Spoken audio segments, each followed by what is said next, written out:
Bonjour à toutes et à tous. On est vraiment ravis de vous présenter ce projet de recherche-action, une initiative passionnante qui démarre dès le mois de novembre, ici au Togo. L'objectif, c'est de transformer en profondeur le conseil pédagogique. Et on va découvrir ensemble exactement comment. Alors, tout part de cette question. C'est vraiment le cœur, le moteur de tout notre travail. Vous voyez, ce n'est pas juste une simple interrogation. Non, c'est un véritable défi. Un défi passionnant qu'on va relever tous ensemble au cours des prochains mois. Ok, voilà notre feuille de route pour aujourd'hui. On va commencer par regarder le projet en lui-même, puis le défi qu'on partage tous. On verra ensuite la méthode de co-construction, le dispositif en 3 niveaux, le calendrier très concret pour les semaines à venir et, point crucial, la question de la solidarité et du soutien. Alors, premier point, notre projet de recherche-action. Le sous-titre dit tout.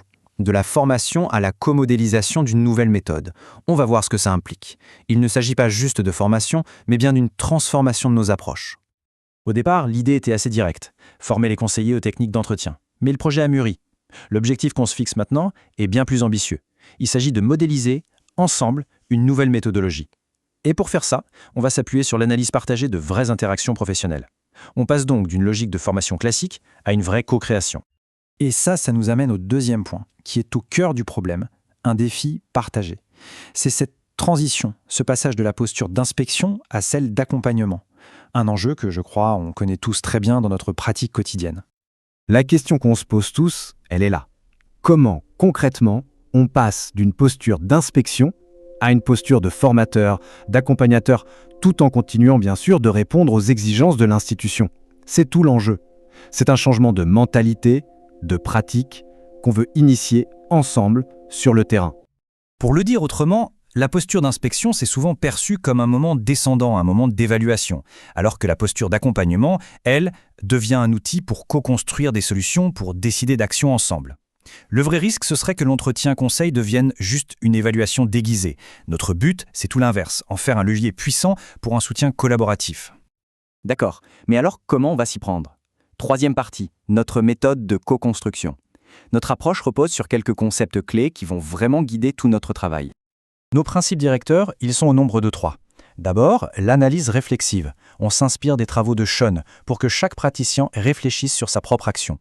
Ensuite, l'entretien non prescriptif. Le but n'est pas de donner des ordres, mais de co-construire du sens. Et enfin, l'accompagnement de proximité. C'est crucial, le suivi doit être régulier et se faire dans l'environnement de chacun. Ces 3 piliers garantissent une démarche collaborative et ancrée dans la réalité. Quatrième point, notre dispositif a 3 niveaux. Pour que notre analyse soit la plus riche possible, on a mis en place une approche très structurée. On va collecter ce qu'on appelle des traces d'activité, c'est-à-dire des enregistrements concrets de ce qui se passe sur le terrain pour mieux le comprendre. Alors comment ça fonctionne? C'est un cycle. Étape 1, sur le terrain, on enregistre les entretiens audio conseillers-enseignants. Étape 2, l'analyse locale. Le groupe de formateurs, le GAPP, écoute, analyse et documente ses conclusions. Et enfin, étape 3, le retour de la supervision. L'équipe externe donne son feedback qui est ensuite discuté et interprété par l'équipe locale. C'est une boucle vertueuse. Terrain, analyse entre pairs, regard extérieur et on repart. C'est un vrai moteur d'amélioration continue. On passe au concret maintenant. 5e partie, le calendrier. On n'attend pas. Voici le plan d'action immédiat pour novembre et décembre 2025. Le rythme va être soutenu. Dès novembre, en semaine 1, on fait le premier enregistrement audio. Semaine 2, on enchaîne avec la première réunion d'analyse du GAP.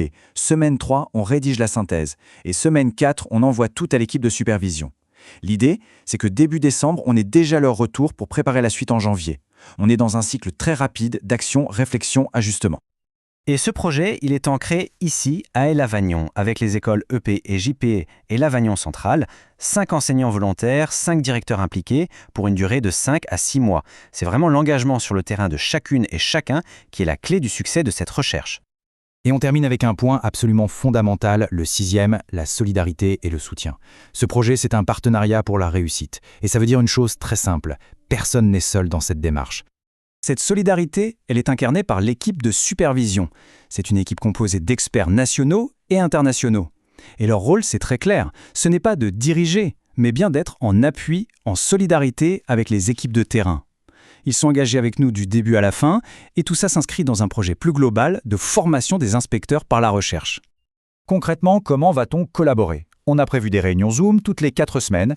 On partagera systématiquement les données via un outil simple, gros fichier. On capitalisera nos savoirs sur la plateforme Haute École Internationale. Et, ce qui est assez innovant, on aura accès à un outil d'IA, CaliEduc, un assistant pour nous aider à analyser les contenus. Bref, on se donne les moyens d'une collaboration efficace. Au final, l'objectif, c'est bien celui-ci, que tous ensemble, on fasse de cette recherche une véritable source de progrès. Un progrès pour nos pratiques au quotidien, et plus largement, un progrès pour toute l'école togolaise. Voilà, ce projet est porté par le think tank ODEC International. C'est une aventure collective et je tiens à remercier l'engagement de chacun. La question qui reste ouverte, et c'est la plus belle, c'est quelles nouvelles perspectives, quelles nouvelles possibilités allons-nous découvrir sur nos propres pratiques professionnelles grâce à ce parcours que nous commençons ensemble ? L'avenir nous le dira.